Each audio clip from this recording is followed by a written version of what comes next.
Assalamualaikum warahmatullahi wabarakatuh. Halo teman-teman, kali ini kita akan menyimak cerita di balik awal mulanya manusia diciptakan. Sebelum lanjut, mari kita bersama-sama membaca Bismillahirrahmanirrahim.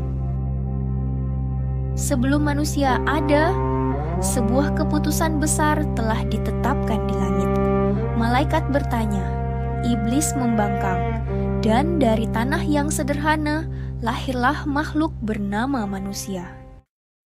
Dikisahkan dalam kitab suci Al-Quran, suatu ketika Allah Subhanahu wa Ta'ala berfirman kepada para malaikat. Dalam suasana yang penuh cahaya dan kemuliaan, Allah menyampaikan sebuah kabar besar bahwa akan diciptakan satu makhluk baru yang dinamai manusia. Makhluk ini tidak diciptakan tanpa tujuan. Ia akan mengemban amanah besar sebagai khalifah di bumi. Mendengar kabar itu, para malaikat bertanya dengan penuh adab, seakan ingin memahami hikmah di balik rencana agung tersebut. Para malaikat pun berbicara dengan penuh ketundukan dan adab. Mereka berkata, "Wahai Tuhan kami, apakah Engkau akan menciptakan makhluk yang kelak membuat kerusakan di bumi dan menumpahkan darah?"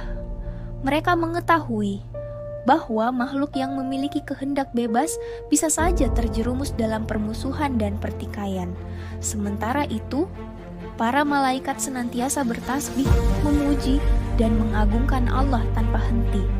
Namun pertanyaan itu bukanlah bentuk penolakan, melainkan keinginan untuk memahami hikmah di balik rencana Sang Pencipta. Maka Allah berfirman dengan kebijaksanaan yang tak terbatas, "Sesungguhnya Aku mengetahui apa yang tidak kamu ketahui. Di balik penciptaan manusia tersimpan rahasia besar dan hikmah yang belum tersingkap. Manusia diciptakan dari saripati tanah, dari unsur yang sederhana, namun kelak akan diberi ruh, akal, dan tanggung jawab.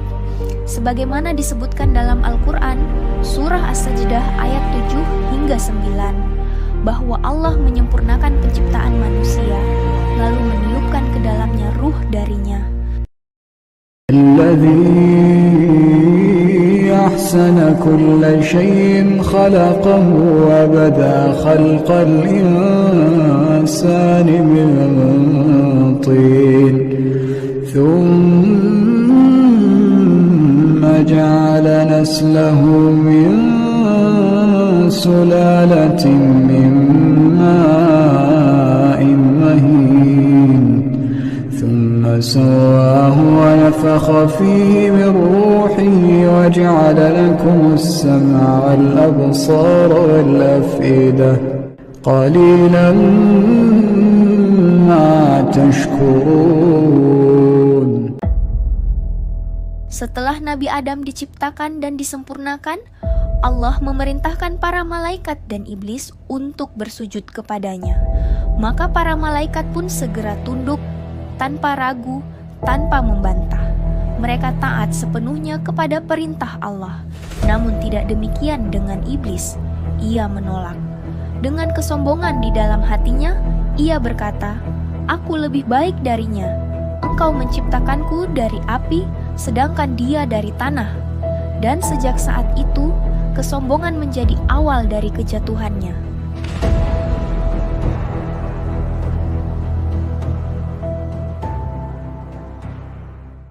Iblis diciptakan dari api, dan karena itulah ia merasa lebih tinggi.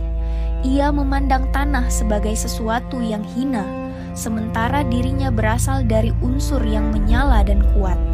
Dalam kesombongannya, ia menolak untuk bersujud kepada Nabi Adam, padahal perintah itu datang langsung dari Allah.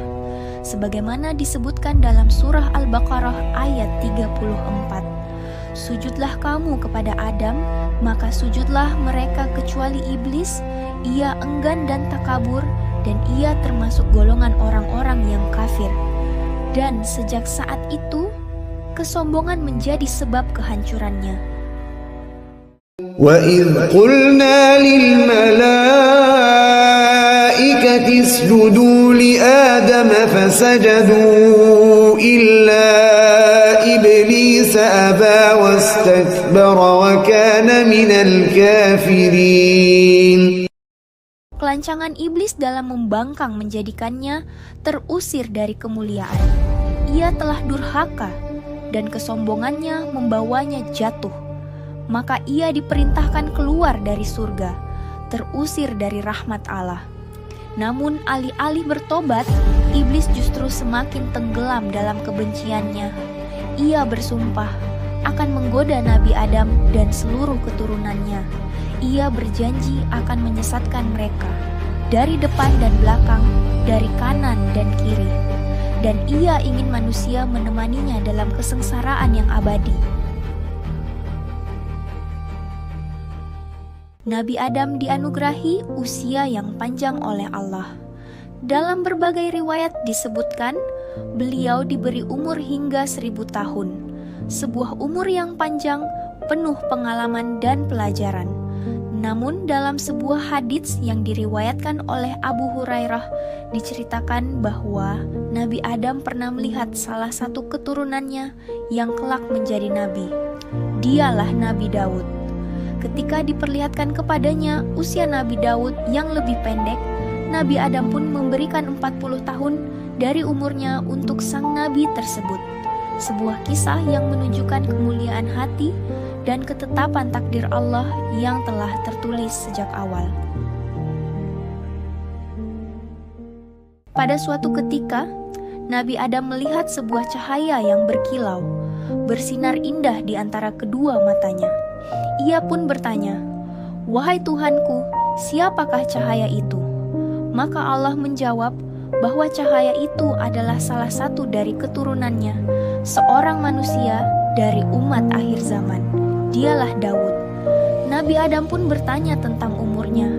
Allah berfirman bahwa Daud diberi usia 60 tahun. Mendengar hal itu, Nabi Adam memohon agar ditambahkan 40 tahun untuknya dari umur yang telah Allah tetapkan untuk dirinya.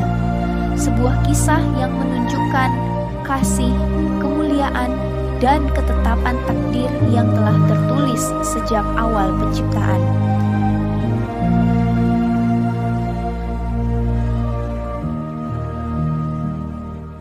Demikianlah awal dari kisah penciptaan manusia. Dari cahaya para malaikat hingga tanah yang dimuliakan. Dari ketaatan yang tulus hingga kesombongan yang menjatuhkan. Sejak saat itu, sejarah panjang umat manusia pun dimulai. Sebuah perjalanan antara iman dan godaan, antara cahaya dan kegelapan.